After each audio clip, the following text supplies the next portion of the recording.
Hacer vino en Mendoza sería imposible sin el aporte de la ciencia y la tecnología. Porque, aunque no parezca, a medida que nos alejamos de este oasis irrigado, verdaderamente nos encontramos en el desierto. A mí me resulta interesante pensar en que podemos producir vinos escuchando a la naturaleza. Es fundamental que hagamos investigación tratando de mejorar y generar distintas prácticas de manejo que en un contexto de sustentabilidad, es decir, en aquellas que generen el mínimo impacto en el ambiente. No solamente es la agricultura la que está en juego, sino también la genética de las plantas, su fisiología y la bioquímica asociada a lo que sucede dentro de la planta y también lo que provocan las levaduras, por ejemplo, durante la fermentación. También la glaciología, la meteorología. Todo esto verdaderamente es lo que me resulta inspirador al momento de sentarme a disfrutar de una buena copa de vino.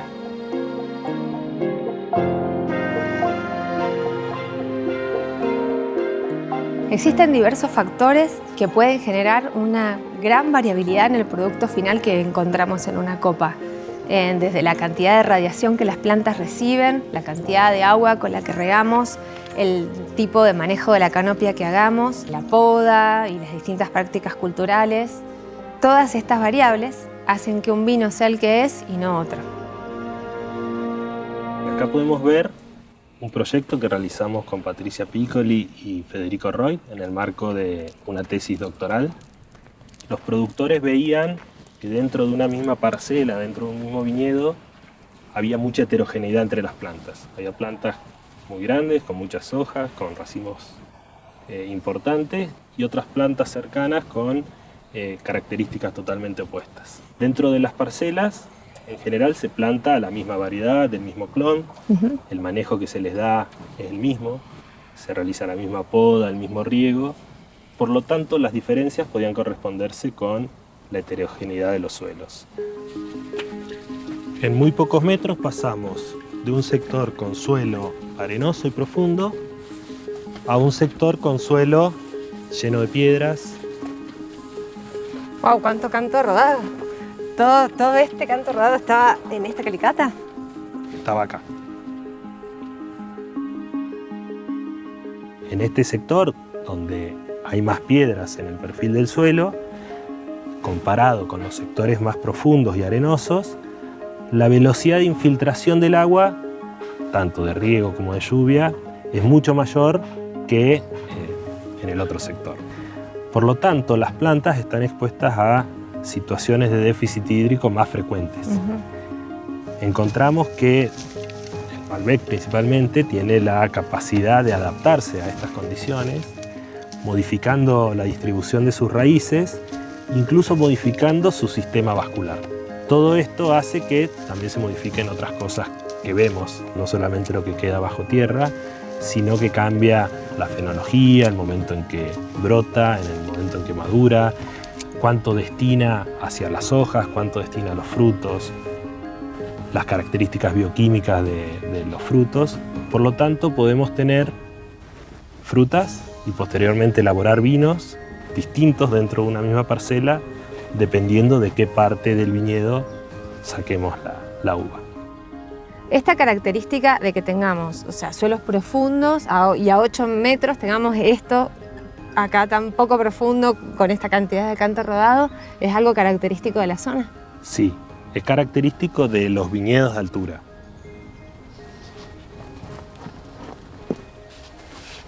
La montaña, acá podemos ver que con la pendiente, el cono aluvial, donde la cordillera ha ido arrastrando material de distinto tamaño y ha quedado el terreno donde se alterna material pesado de capas fluviales con material más liviano de depósitos aluviales. Esta es la propiedad que tiene el terreno natural. Cuando en el viñedo de altura se planta sin realizar modificaciones del suelo, respetando esas diferencias, y se planta directamente, me permite justamente eso, tener plantas sobre suelos profundos, al lado de plantas sobre suelo superficial. Si las cosecho en forma separada, si elaboro los vinos en forma separada, puedo tener vinos distintos dentro de un mismo viñedo. Entonces la premisa en esta zona de vinos de altura sería O sea, implantar sin disturbar los perfiles del suelo, cosechar y vinificar en forma diferencial para poder obtener vinos con características únicas y propias de la zona y además de las condiciones que encontramos naturalmente en el ambiente. Eso, exacto. Cuando tengo que pensar en el terroir, me gusta definirlo como el diálogo que se da entre las plantas, el suelo y el ambiente. Y nosotros desde la ciencia buscamos, o intentamos al menos, decodificar cómo ese diálogo entre estas partes puede definir las características o la tipicidad propia que podemos encontrar en cada uno de los vinos. Argentina es vanguardia en cosecha por polígono. ¿Qué es esto? Cosechar por polígono primero es estudiar los suelos, poder identificar los distintos tipos de suelo que tenemos dentro de nuestra parcela, dentro de nuestro viñedo, poder marcar, cosechar y elaborar los vinos en forma diferencial. A partir de esto podemos tener más de un vino dentro de una parcela. Lo que ocurre dentro de los fermentadores también es sumamente importante para la calidad de los vinos y su tipicidad, porque dentro de los fermentadores se producen múltiples reacciones bioquímicas que contribuyen a las características que tienen los vinos. Y las principales responsables y los motores de todas estas reacciones son las levaduras.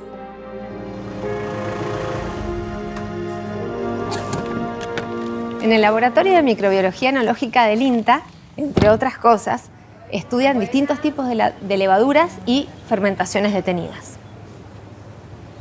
Esos microorganismos están normalmente en el ecosistema, sobre la superficie de la uva, y anteriormente el vino se hacía pisando la uva, como se llamaba el vino patero, pisando la uva y permitiendo que esos microorganismos que están afuera entren en contacto con el jugo y fermentaran. Pero ese proceso, como depende de la flora normal o de la biota normal del ecosistema, no siempre era homogéneo. Entonces las bodegas empiezan a usar levaduras comerciales que adicionaban masivamente al inicio de la fermentación para obtener un vino de una calidad más estable.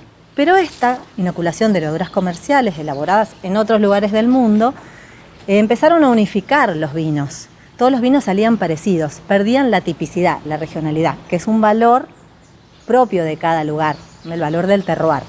En el 2000, cuando se define que el Malbec es el vino emblemático para Argentina, surge la necesidad de seleccionar una levadura nativa que favorezca la expresión de los caracteres que se habían definido para este varietal. Nosotros entonces empezamos a estudiar las levaduras nativas del ecosistema y seleccionamos aquella que otorgaba el mejor aroma, el mejor sabor, el mejor color.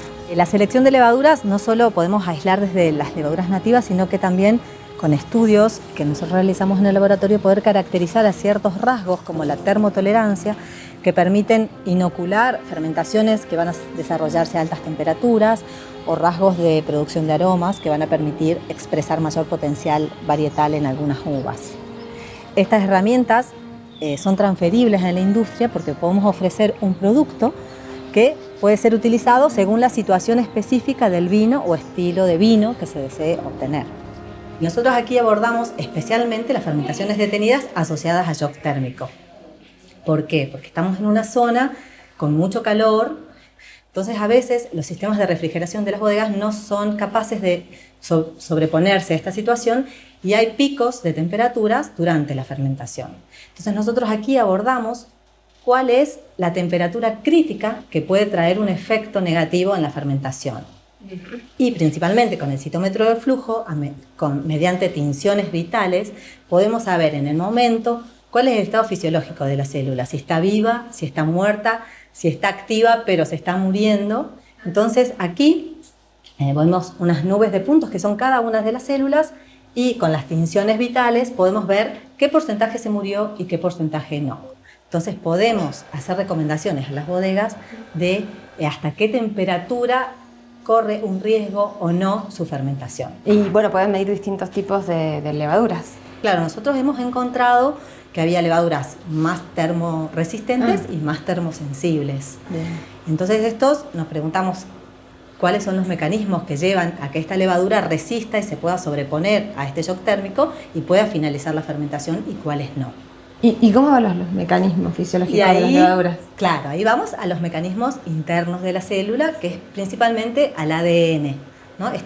Vemos mediante secuenciación masiva del ARN mensajero qué es lo que la célula está expresando en ese momento como respuesta a ese estrés externo. Entonces podemos ver cuáles son los mecanismos que una célula hacen que se sobreponga al calor y cuáles no, cuáles son los genes que se prenden para resistir y cuáles son los genes que no se están prendiendo en las células más sensibles. Y aquí llegamos a la bodega experimental del INTA, donde todos los estudios que nosotros hacemos en el laboratorio se transforman en vino y sabemos si nuestras predicciones son ciertas. Bien, o sea que el trabajo continúa. Continúa porque una vez que el vino está realizado y terminó la fermentación, existen otros microorganismos que pueden alterarlo. Uno de estos microorganismos se llama Brettanomyces y es la principal levadura de contaminación de los vinos porque produce un defecto fenólico que está asociado con perro mojado, farmacia, establo, bien, aromas sudor de caballo, desagradables. Todos descriptores muy feos. Cuando todo lo que yo invertí en el vino llega al vino y aparece este defecto, ya no lo puedo eliminar. Entonces lo mejor es prevenir.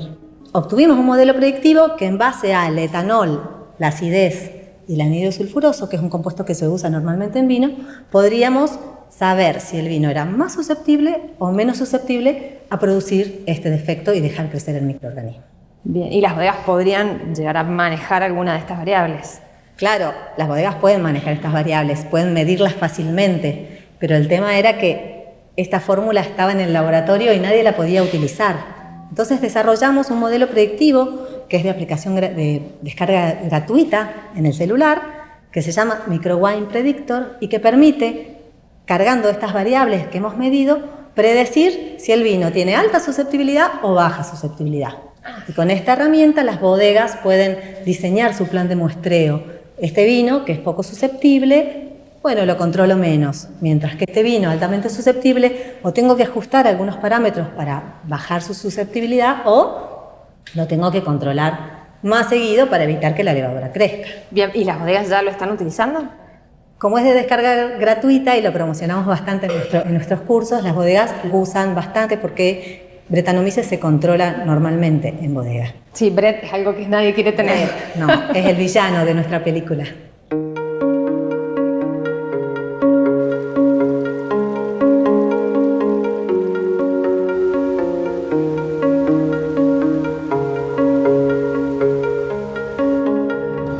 Bueno, la crisis hídrica es regional. Todos los Andes centrales y parte de los Andes del sur están con una crisis hídrica importantísima, histórica te diría, porque llevamos casi en esta región de los Andes centrales 10 años sin nieve, o sin nieve en cantidad suficiente que supere la media histórica. Ahora, lo que vemos acá y que se ve perfectamente en todo este sector es que el embalse de Potrerillos actualmente está en 2/3 de su capacidad de almacenaje, es decir, el 60 al 65% es lo que está acumulando en este momento de agua y se ve perfectamente cómo la falta de agua en cordillera y el uso también del agua que se le está dando en esta época hace que el embalse baje y se ve perfectamente en la línea de corte que observas acá en este sector. Sí, se ve clarísimo. ¿Qué es lo que está pasando actualmente? Estamos en una crisis hídrica muy fuerte, nunca vista en los últimos 100 años y por los registros probablemente nunca vista en los últimos 1000 años. Pero ya hace más de una década que estamos con esta situación. Exactamente, porque las crisis hídricas son normales, de 1 año, 2 años, 3 años, pero una crisis hídrica de más de 10 años es excepcional. La nieve es el recurso principal para poder alimentar los ríos cordilleranos. Es decir, mayor cantidad de nieve, mayor registro hidrológico vamos a tener. Entonces, años nevadores mantienen los niveles hídricos aceptables para poder tener agua suficiente para mantener los cultivos y años no nevadores producen efectos de sequía. Además, el cambio climático y el aumento de la temperatura está haciendo que el nivel de la cota cero, es decir, el nivel de la línea de 0 grado, esté aumentando. De manera que las temperaturas de 0 grado hacia abajo en la cordillera mantienen el hielo. Si yo subo ese nivel de 0 grado más arriba por aumento de temperatura, alcanzo los glaciares y esos glaciares se fusionan y pierden. Y todo lo que esté por debajo de la cota es la disminución y el retroceso que podemos ver en todos los glaciares. Exacto. Así que bueno, esa es la situación general del proceso hidrológico que se está produciendo en este momento. Lo estamos analizando con datos instrumentales en los últimos 20 años con imágenes satelitales. Lo estamos corroborando con datos de escurrimiento hidrológico en los últimos 100 años y lo estamos comparando con proxy datos climáticos en los últimos 1000 años. Todas esas informaciones indican que los últimos 10 años, a partir del 2010 aproximadamente, corresponden a una sequía histórica nunca antes vista en la región.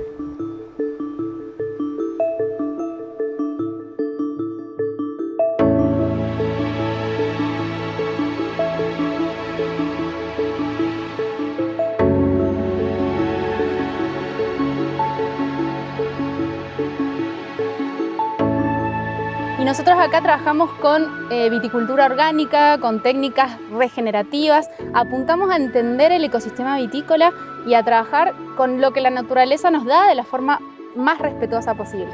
Imagínate que cuando yo me recibí, que ya eran unos 10 años, la forma en la que se interpretaba el cuidado del suelo y del ambiente era diferente.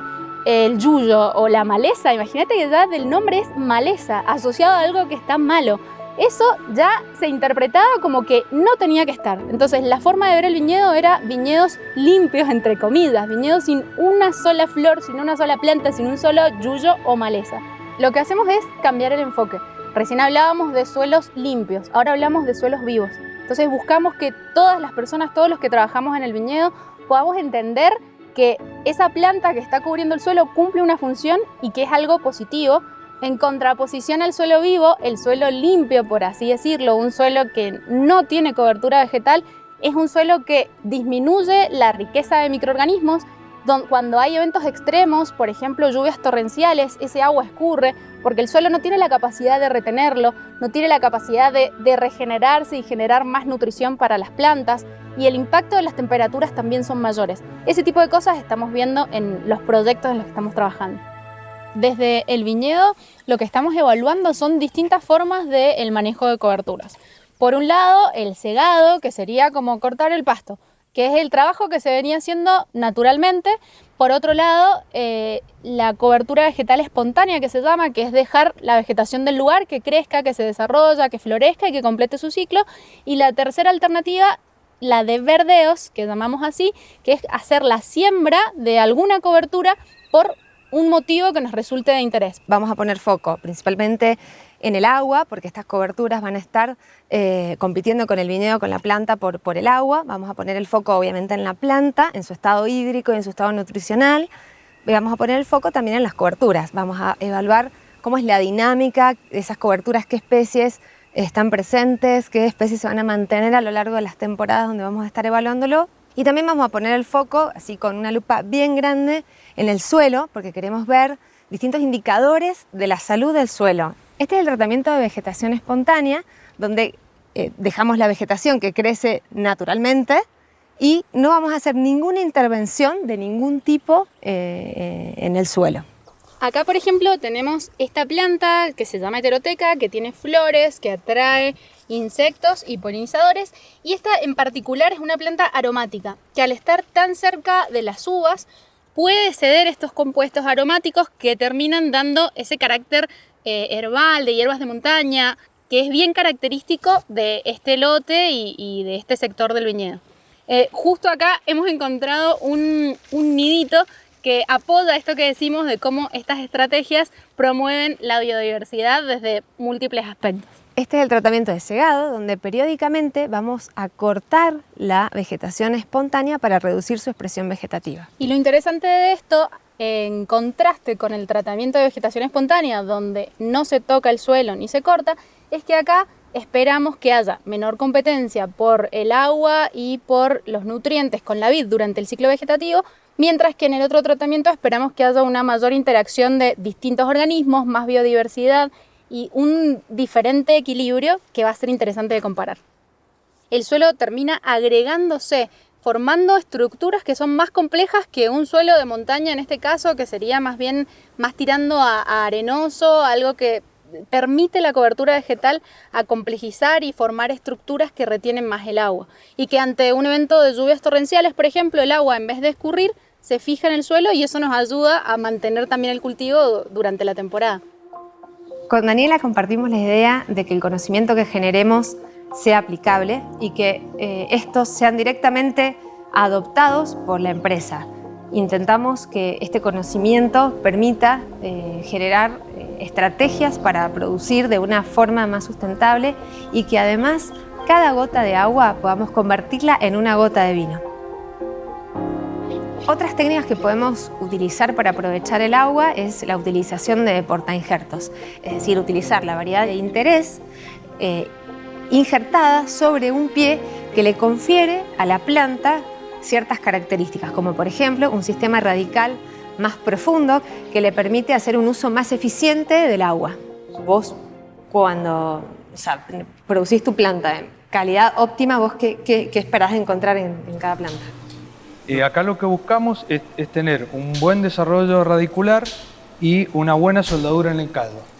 Los ensayos que hicimos básicamente fueron diferentes tipos de cera, diferentes temperaturas en las cámaras de injertación, una serie de ensayos que fueron más de 40 que nos permiten tener esta calidad de plantas y hoy estamos observando las diferentes características y alternativas y nos queda toda la parte estadística para evaluar cuál fue lo óptimo.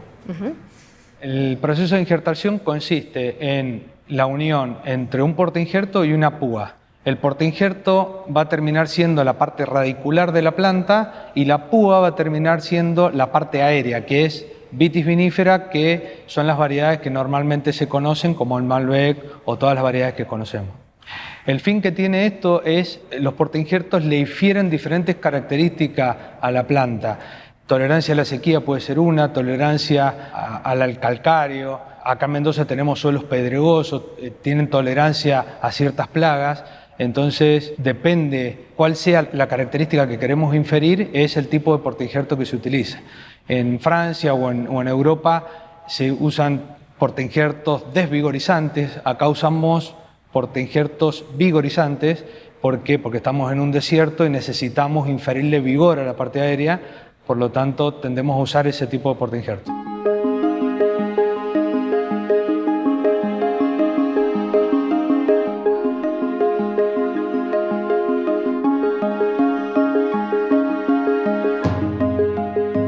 Trapiche, a ser pionero en implantar este sistema, pionero en el sentido de que el aumento de temperaturas por el cambio climático, va a permitir que utilizar este sistema y esta luz filtrada, así como vos decís, va a permitir seguir cultivando estas variedades en lugares donde cada vez sea más cálidos y no sea seguir posible utilizando esta variedad. Es un sistema que tiene un alto nivel de eficiencia fotosintética. Nosotros, en función ya de paper publicado, en general puede estar entre un 20 y un 30% más de capacidad fotosintética para la misma relación o superficie foliar, lo cual hace que sea una maquinaria, mucho más eficiente, una planta sometida o manejada en este sistema de canopia libre. En inglés es high cordon single wire, es un cordón alto y un alambre simple, y eso hace que la vegetación no sea conducida. La vegetación vegeta libremente y toma este aspecto muchas veces como de un paraguas. En general los espalderos tradicionales que se usan en el mundo y es el principal sistema de conducción, se conduce la vegetación en forma vertical por un tema de mecanización. Hace que el espacio entre hileras sea mejor aprovechado con este tipo de conducción de la vegetación, pero es menos eficiente desde el punto de vista fisiológico. Entonces, lo que buscamos aquí es que sea una canopia muy eficiente de lo fotosintético y también en el uso eficiente del agua, lo que es la Water Use Efficiency. Es un sistema que se adapta muy bien en estas condiciones de calentamiento global. Con la vegetación libre vos tenés mucha luz filtrada, hace que la luz directa en el racimo sea menor, podés mantener ese racimo a una menor temperatura, que es lo que nosotros buscamos. En general, cuando la temperatura de ese racimo, o de ese grano, mejor dicho, supera los 30 grados centígrados, hay determinados componentes que se empiezan a degradar. O sea, Nosotros lo que buscamos son uvas que puedan tener alta concentración de polifenoles, que se encuentra fundamentalmente en el ollejo de la uva, y muchas veces la síntesis o la degradación de esos componentes está estrechamente relacionada a la temperatura. Y esto había que encararlo con una metodología científica concreta y rigurosa. Ahí decidimos convocar al CONICET y arrancar con un convenio amplio, pero específico para evaluar y estudiar este sistema de conducción. En el marco de un convenio de I+D entre la empresa y el CONICET, se desarrolló la tesis doctoral de Gastón Ahumada, que dirigimos junto a Carla Giordano de Yadiza y donde también colaboraron y contribuyeron colegas del INTA Mendoza. ¿Cuáles fueron los tratamientos y los experimentos que realizamos para evaluar cómo esta variedad se comporta en este sistema de conducción? Bueno, planteamos dos experimentos. Planteamos el experimento de despampanado y el experimento de poda. Ambos experimentos modificaron la relación hoja-fruto de la vid. Bueno, en el experimento de despampanado lo que regulamos fue el largo del brote. Por un lado, despampanamos severamente y dejamos brotes, todos los brotes de la planta, aproximadamente a 45 centímetros, pequeños brotes, como pudiera ser este, por ejemplo. El siguiente tratamiento que evaluamos fue dejar un poco más largo el brote a 80 centímetros y por último dejamos plantas con brotes sin despampanar, es decir, que crecieran todo lo que pudiesen. Y nuevamente evaluamos otra vez producción, reservas, la composición de la valla, de los granos de uva y la composición del vino también. ¿Y a nivel de vinos, cómo fueron los resultados? Y los resultados fueron también muy positivos y nos interesó mucho la riqueza aromática obtenida a partir de los tratamientos de brotes de 80 centímetros y de brotes sin cortar, ya que tuvieron mucha riqueza aromática y muy buen color. Así que las respuestas fueron muy positivas. La conclusión, entonces, estamos pensando en aplicar la técnica de despampanado utilizando intensidades de 80 centímetros o dejando los brotes más largos e intervenir lo menos posible en el viñedo.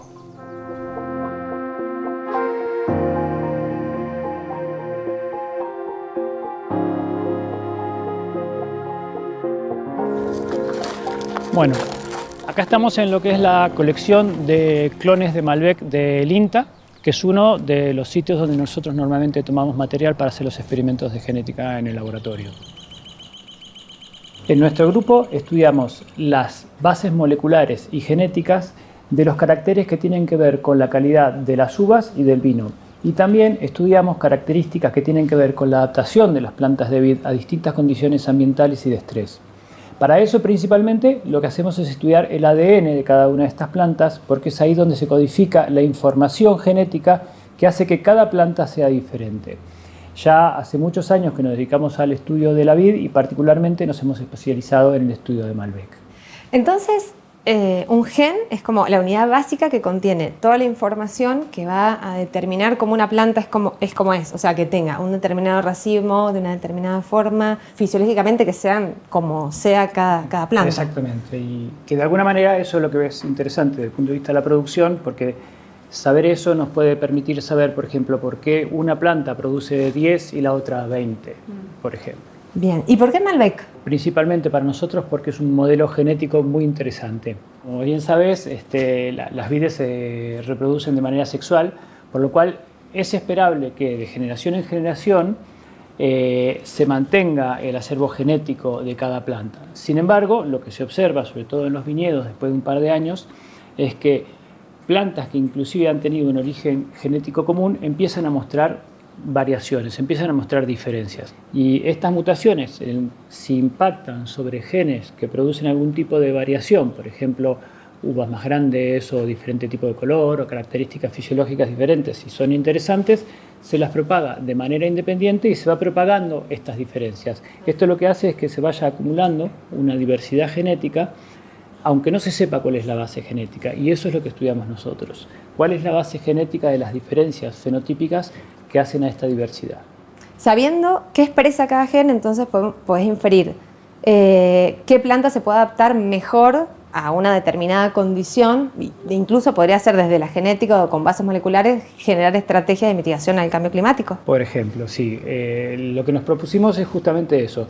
Estudiemos la genética, estudiemos la base genética de todas estas variaciones fenotípicas, y este es uno de los puntos de vista de las estrategias que nosotros utilizamos. La otra estrategia que nosotros utilizamos es, sabiendo cuáles son los distintos problemas o los distintos estreses a los cuales se puede tener que enfrentar la planta, y conociendo cuáles son los genes que de alguna manera intervienen en esos procesos, podemos intentar modificar la planta tratando de activar o desactivar genes particulares para generar genotipos nuevos que se adapten a esas condiciones.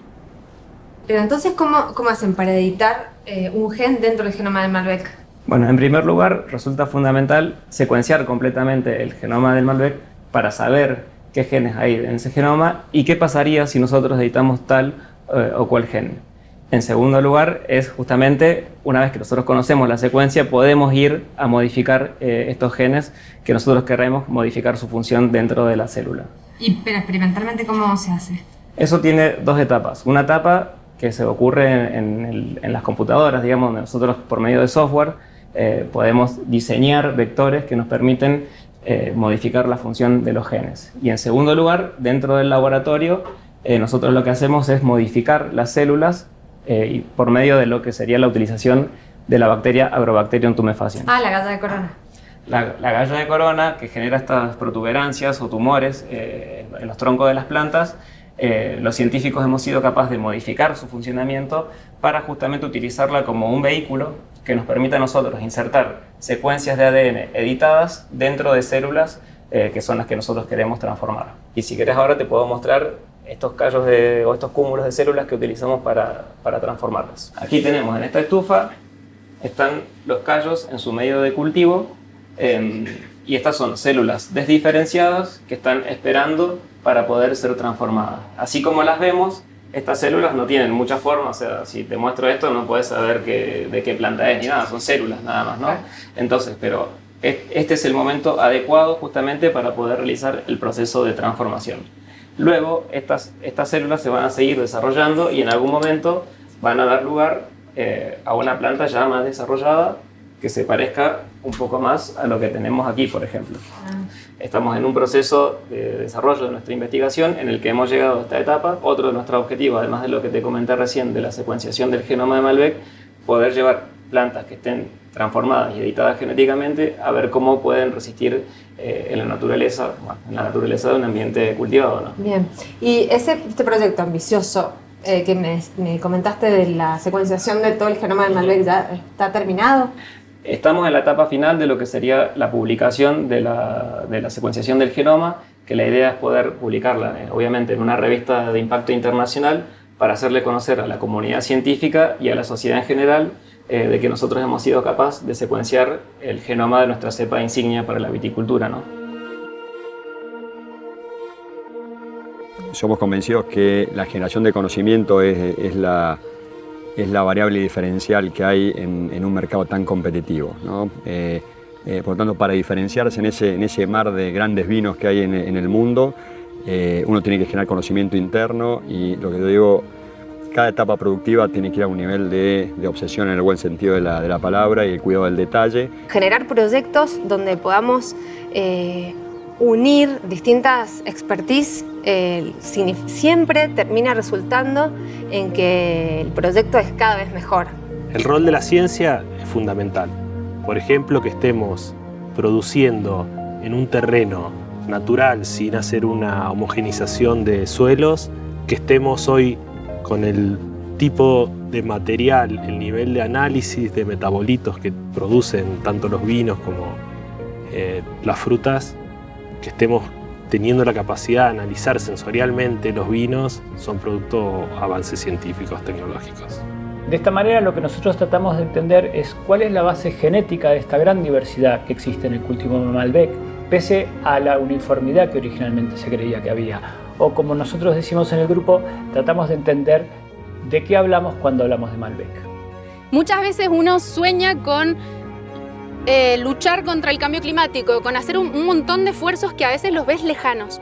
Pero este tipo de trabajos y la forma en la que los integramos en toda la cadena vitivinícola, desde la finca, desde las personas que nos ayudan a tomar las mediciones, hasta que llegue al consumidor y que entienda todo el trabajo que hay atrás de una botella de vino, me hace creer que realmente nuestro trabajo tiene un impacto en el mundo que es concreto y que se puede multiplicar, y eso me llena de satisfacción. Siempre tenés una ventaja cuando generás tecnología o generás conocimiento. En el caso nuestro es donde es un pilar de la empresa. Desde que empezamos estamos todo el tiempo pensando qué podemos mejorar para poder generar un impacto positivo desde el medio ambiente, ¿no? Yo como investigadora y como microbióloga siempre quise hacer cosas que le sirvieran al medio. Eso le da sentido a mi hacer cotidiano.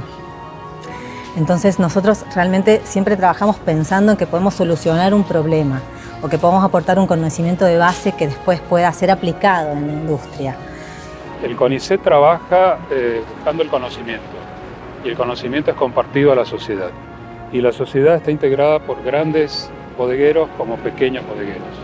En ese sentido, nosotros no hacemos distingos, trabajamos a todo nivel y nuestra información es pública, de manera que recibimos consultas de productores que son de pequeña escala como de gran escala. En ese sentido, lo que nos interesa a nosotros es mejorar las condiciones de cultivo y de economía de todos los sectores de la sociedad argentina.